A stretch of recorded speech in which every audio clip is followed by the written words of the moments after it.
Good morning guys! Meron tayong practical exam ngayon. Yung nangyari sa Bellagio Mall, yung bembangan doon, totoo po yun. 3 member po ni OFW Heart of Asia ang nakakita. At nandun po sila mismo.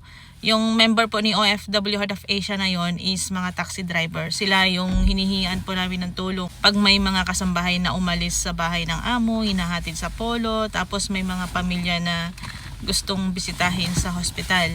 Yung Bellagio kasi at saka yung Nesto magkadugtong. Bali basement ng Nesto. Yung basement kasi ng Nesto, parking lot yon katabi ng supermarket. Magkadugtong kasi yan Bellagio at saka Nesto. So mas lamang guys ang nakakaalam. At saka pag halimbawa merong pinost si OFW Heart of Asia na hindi alam ng MWO Riyadh.